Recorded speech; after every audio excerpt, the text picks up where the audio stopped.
So I'm going to go ahead and introduce our luncheon speaker, and what a pleasure it is to introduce Dr. Dick Deming, or Dr. Richard Deming, a person many of you know from public TV, from Cultivating Compassion. He's one of Iowa's most well-known personalities, at least I think, is in my world anyway. He's a doctor, a philanthropist, and a friend, founder of Above and Beyond Cancer, which you see on the screen, which he may talk a little bit about.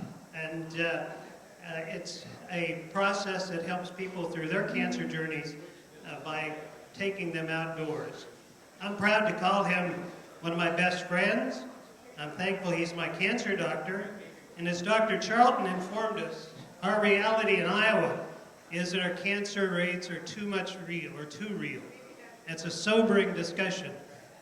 And if you're among one of the 1 in 2 men and 1 in 3 women in Iowa that is likely to be diagnosed with cancer during your lifetimes, all I can hope is that you're lucky enough and fortunate enough to have a doctor like Dick with his wisdom and humanity.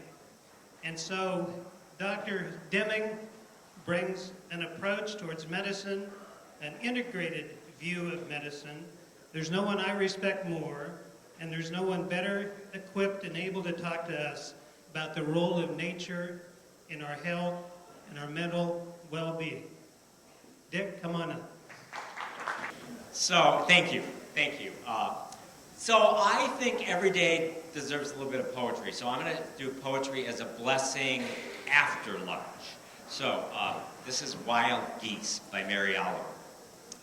You do not have to be good.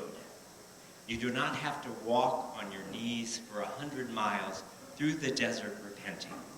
You only have to let the soft animal of your body love what it loves. Tell me about your despair, yours, and I will tell you mine. Meanwhile, the world goes on.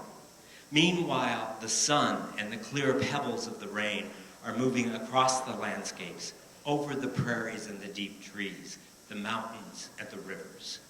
Meanwhile, the wild geese, high in the clean blue air, are heading home again. Whoever you are, no matter how lonely, the world offers itself to your imagination, calls to you like the wild geese, harsh and exciting, over and over, announcing your place in the family of things. It's a great day to be alive, and it's a great day to be in Iowa, and it's a great day to be a lover of nature. So I'm a cancer doctor. What started off for me as a career in medicine has really turned into a ministry of healing. And I know that being a cancer doctor is a whole lot more than killing cancer cells. It's about a holistic approach to life that includes the physical, psychosocial, emotional, financial, philosophical, spiritual dimension of what does it mean to be a human being? What does it mean to be well? And my talk is not so much about science and evidence, although I could quote 11 different studies that show that being in nature improves memory, restores mental energy, reduces stress, reduces inflammation, improves vision, improves concentration, improves creativity, stimulates anti-cancer proteins, improves function of the immune systems, improves mental health, and reduces the risk of early death. But I'm not going to do that. So I'm really going to talk to you about the intersection of nature with awe and wonder, with beauty and wellness and joy and spirituality and wildness and vitality. And I think all of those are properties of a life well lived that includes wellness. And I'd have to say that mostly I'm going to talk about what might be called the philosophical or spiritual dimension, and how nature not only improves, but is essential to our philosophical and spiritual well-being. I am sure that I have never put 3 words together that somebody else hasn't, or even 10 words together that somebody else hasn't already done. I'm really not a creator of wisdom and inspiration, but I consider myself a curator of wisdom and inspiration. So mostly I'm going to be sharing with you some things that I've curated. And I love the fact that we have multiple generations here. And I would say that for those of you that may not have read the individuals that I'm going to liberally quote, this would be a good bibliography of things to read and wisdom seekers in the world of nature, including John Muir, Henry David Thoreau, Aldo Leopold, Rachel Carson, Wallace Stegner, Chief Seattle, Joy Harjo, and many other poets. So let's get into it. Let's start with a little bit of wisdom about nature from John Muir. So John Muir wrote, "Everybody needs beauty as well as bread, places to play in and pray in, where nature may heal and give strength to body and soul." He wrote, "Climb the mountains and get their good tidings. Nature's peace will flow into you as sunshine flows into the trees. The winds will blow their own freshness into you, and the storms their energy, while cares will drop off like autumn leaves." Neil mentioned that one of the things I'm passionate about is taking cancer survivors out into the wilderness. And it's a process of mind, body, spirit.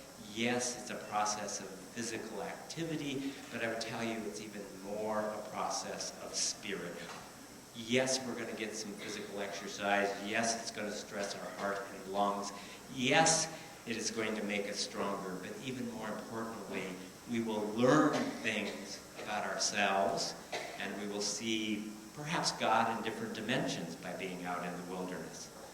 John Muir wrote, "Wilderness is a necessity. There must be places for human beings to satisfy their souls. And into the woods I go to lose my mind and find my soul." Henry David Thoreau wrote, "I went to the woods because I wished to live deliberately, to front only the essential facts of life, and to see if I could not learn what it had to teach, and not when I came to die, discover that I had not lived." Aldo Leopold, "There are some who can live without wild things, and some who cannot, like winds and sunsets. Wild things were taken for granted until progress began to do away with them." He also wrote, "When we see land as a community to which we belong, we may begin to use it with love and respect."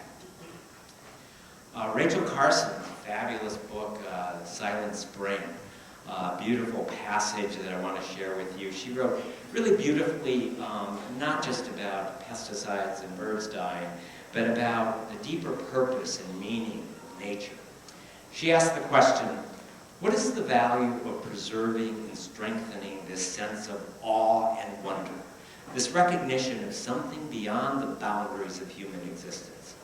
Is the exploration of the natural world just a pleasant way to pass the golden hours of childhood, or is there something deeper? She answered, "I'm sure there's something much deeper, something lasting and significant. Those who dwell as scientists or laymen among the beauties and the mysteries of the earth are never alone or weary of life. Whatever the vexations or concerns of their personal lives, their thoughts can find paths that lead to inner contentment and to renewed excitement in living. Those who contemplate the beauty of the earth find reserves of strength that will endure as long as life lasts. There is symbolic as well as actual beauty in the migration of the birds, the ebb and flow of the tides, the folded bud ready for the spring. There is something infinitely healing in the repeated refrains of nature, the assurance that dawn comes after night and spring after winter." And that last phrase reminds me of something that I tell my patients all the time. I have the opportunity and the honor to care for many patients that are living with incurable cancer. Not every patient with cancer can be cured, but every patient can be healed. And I would argue that nature is one of the best healers we have. Wallace Stegner wrote, "While we were working so ruthlessly on the wilderness, it was working on us. It built something into our national memory. Curiously, it may be the love of wilderness that finally teaches us responsibility. For wilderness, once our parent, has become our dependent." Chief Seattle wrote, actually I think he said this to President Franklin Pierce, "This we know, the earth does not belong to man. Man belongs to the earth. Man did not weave the web of life. He is merely a strand in it. Whatever he does to the web, he does to himself." A little bit more poetry. This is from former poet laureate and Native American Joy Harjo. It's called Remember. Remember the sky that you were born under. Know each of its stars' stories. Remember the moon. Know who she is. Remember the sun's birth at dawn.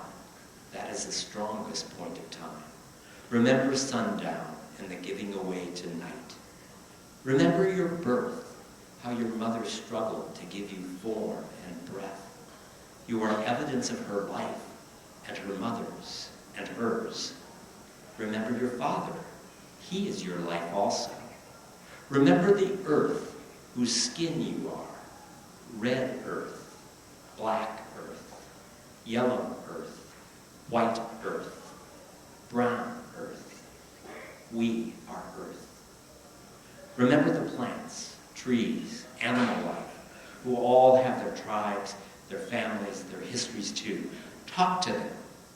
Listen to them. They are alive poems. Remember the wind.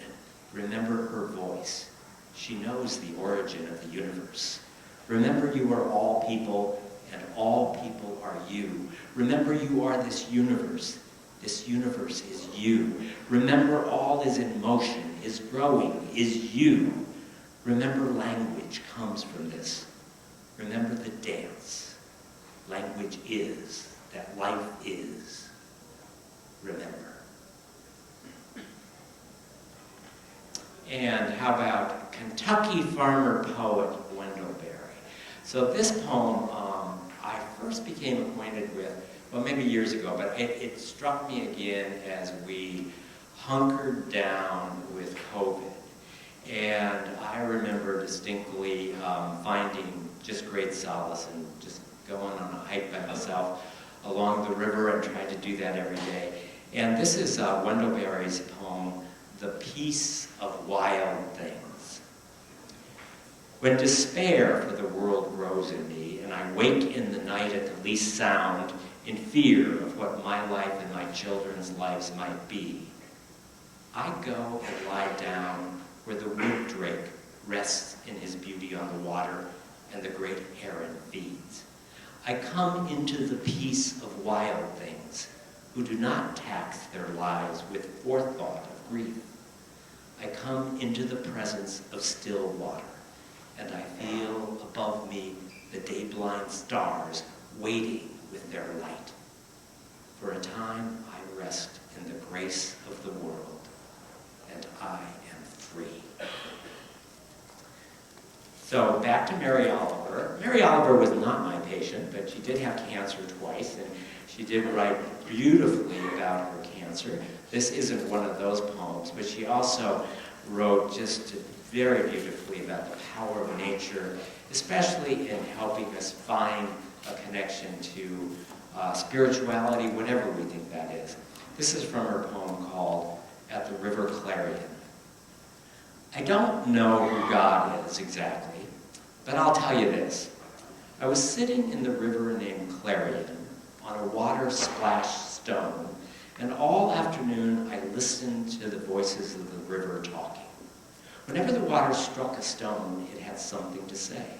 And the water itself, and even the mosses trailing under the water. And slowly, very slowly, it became clear to me what they were saying. Said the river, I am part of holiness. And I too, said the stone. And I too, whispered the moss beneath the water. One of her most famous poems, and one of my favorite, is The Summer Day. Who made the world? Who made the swan and the black bear? Who made the grasshopper? This grasshopper. I mean the one who has flung herself out of the grass, the one who's eating sugar out of my hand, who's moving her jaws back and forth instead of up and down, who's gazing around with her enormous and complicated eyes. Now she lifts her pale forearms and thoroughly washes her face. Now she snaps her wings open and floats away. I don't know exactly what a prayer is. I do know how to pay attention, how to fall down into the grass, how to kneel down in the grass, how to be idle and blessed, how to stroll through the fields, which is what I've been doing all day. Tell me, what else should I have done? Doesn't everything die at last and too soon? Tell me, what is it you plan to do with your one wild and precious life? So the only bits of wisdom that I can add to that is that if diamonds were as plentiful as grains of sand, they would be worthless. If you and I lived forever, wasting a day of our life would be trivial. But it's because we don't live forever that today is so important. What are you going to do